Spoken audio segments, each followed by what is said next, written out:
Hey guys, it's Charlie, and today I am with the head mechanic at BikesOnline, Peter. Morning. Morning, Peter. So today we're going to be rebuilding my Polygon Tambora G7 for the Silk Road mountain race that is starting on the 17th of August. So I've ridden the bike about 10,000 Ks over the last 6 months, and everything is just gone. So we need a new drivetrain, bleeding the brakes, and a whole bunch of new parts.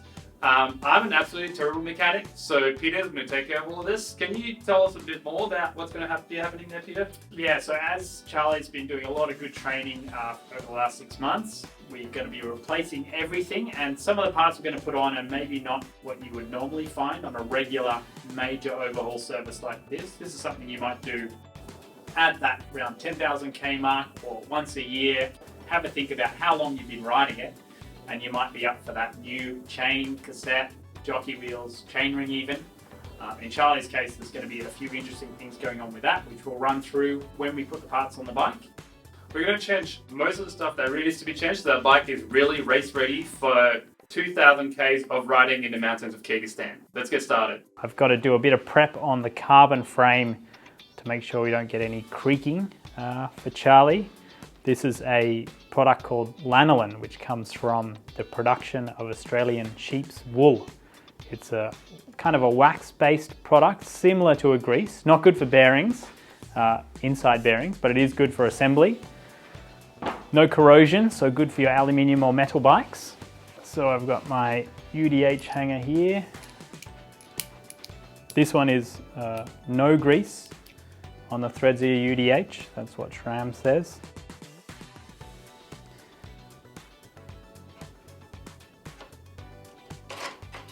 We're going to put a brand new derailleur on because Charlie's last one was smashed off in some mud.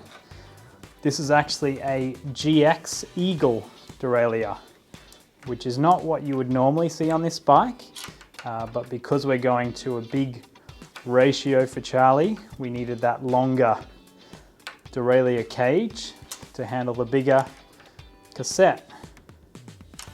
And being a mountain bike derailleur, it should be a little bit more durable. We had a look at the bottom bracket. We thought maybe it would need to be replaced, but it's actually running really well, nice and smooth. So we've given it a bit of a clean, but there's nothing wrong with this part, so we won't need to change it. We'll leave it as it is. Now I'm going to get on to installing the new chainring we have. It's gone to a slightly smaller ratio than what was originally on the bike. Grease on the edges and mounting places where you have metal on metal. You always want to put some prep when you have those surfaces together because it's very easy for them to start creaking.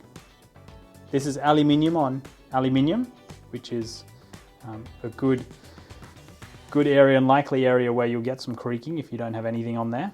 So we're going to prep this up a little bit. Chainring goes on, just make sure that I get good penetration of this grease in there. The chainring will go on to, should have a little bit of thread lock on them. They come prepped with some thread lock, but it doesn't hurt.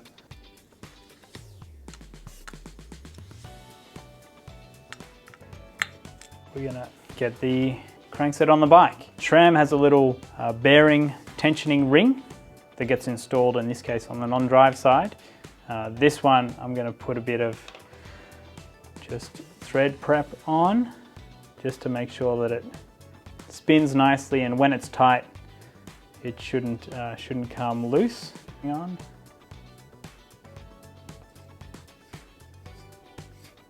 And we're going to thread it all the way down to what I say is sort of 0, so all the way in. Non-drive crank goes in, just wiggle it in. Now the dub spaces actually should press straight into the bottom bracket itself, so you get a nice good seal. Going to get the dry side crank on.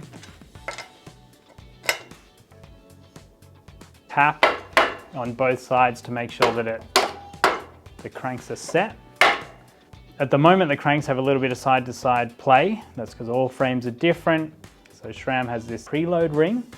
So I'm going to tighten that down just so it's snug and you still get some rotation. To replace the gear cabling in this bike, they're running through the headset. So we don't want to just whip it all out because we'll lose our guides. What I'm going to do is I'm going to take the new gear inner cable, and that's going to be my guide for the replacement. And it'll pop out the top.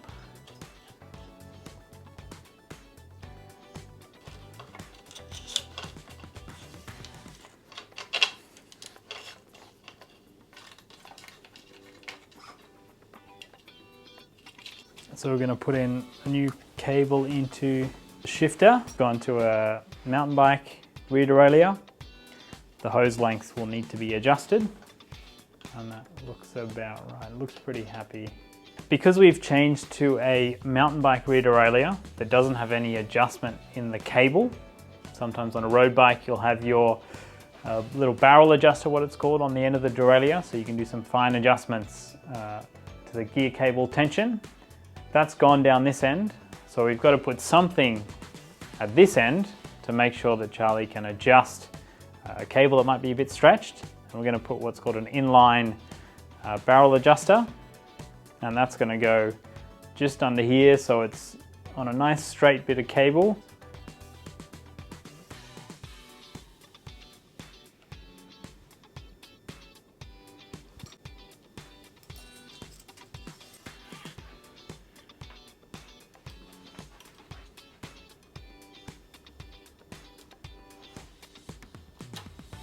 So next we're going to be doing some work on the rear hub.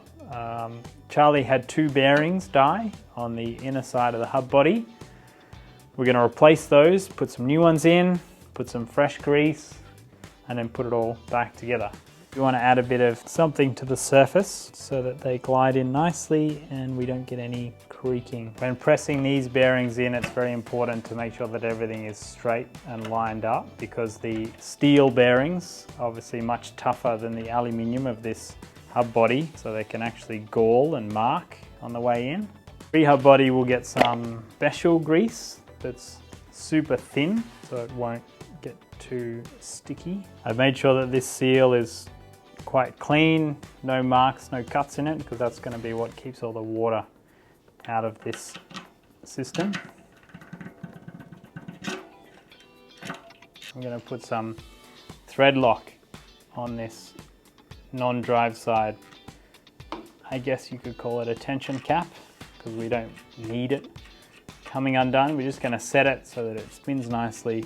This is especially important when you have a large mountain bike cassette. You can get some creaking, because if you imagine you're in the largest chainring at the back, you're putting a lot of twisting force a long way away from the axle. Now the cassette we're throwing on is an Eagle cassette, a mountain bike full size that'll have a big range. Cassettes, you can line it up wrong, and then when you start tightening it down, you can strip the threads inside the cassette. And there's no resistance while I'm screwing it down until I get to the very end. We're going to try and swap on a new tyre for the back. The valve has a good seal on the rim. Always good to check when you're swapping a tyre over.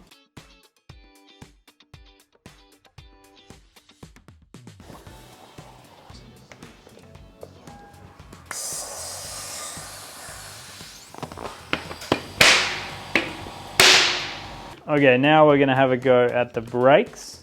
So I'm going to open up the top first. First bleed syringe in the top.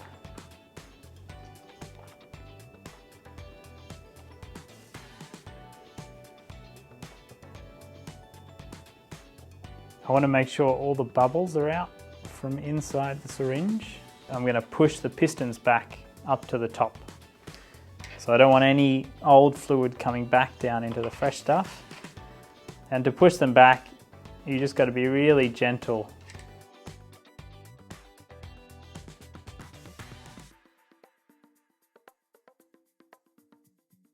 It's looking pretty good.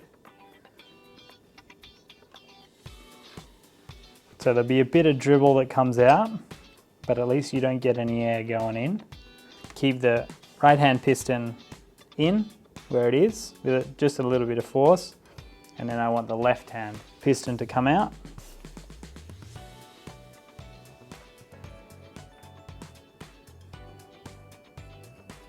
So we're putting in a new set of brake pads. We've massaged the pistons, bled the brakes.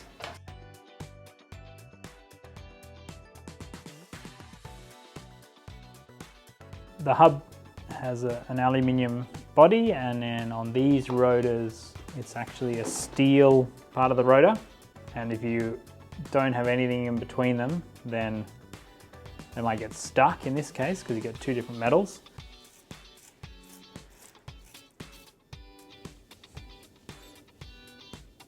So just be so that it tightens up nice and tight, not relying on the friction between the two to hold them together.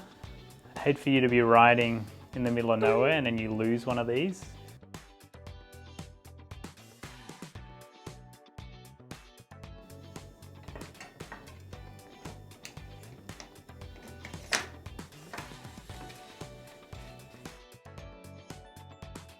So one thing we can do, instead of cutting this and putting a crimp on the end, which is what you would normally do, I actually coil it up so that if I need to pull out the gear inner cable and then thread it back in, I can keep the welded end nice and smooth, so I can thread it back in.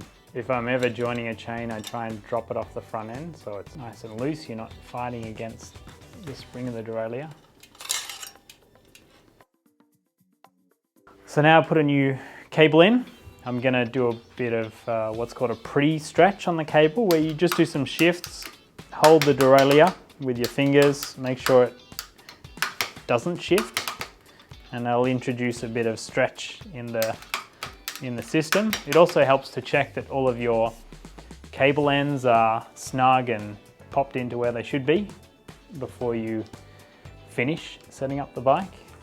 An easy way to join the quick link together, there's a little bit of a gap on one side, not fully seated. You can hold the tire at the top so the wheel doesn't go forwards, and then just put some pedal pressure on the crank. And it's worth running your fingers over both sides to make sure they feel smooth.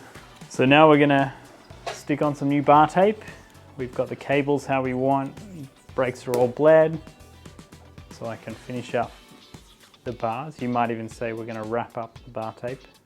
So on the top, I've wrapped it so that the finishing is at the front side, so when your palm is pressing on it, you're not peeling anything back, it's just gonna roll over to the next wrap. At the end of your bar tape, when you're finishing and you want a nice perpendicular line to the end of the bar, you want to cut at a diagonal line and along where you want the tape to finish.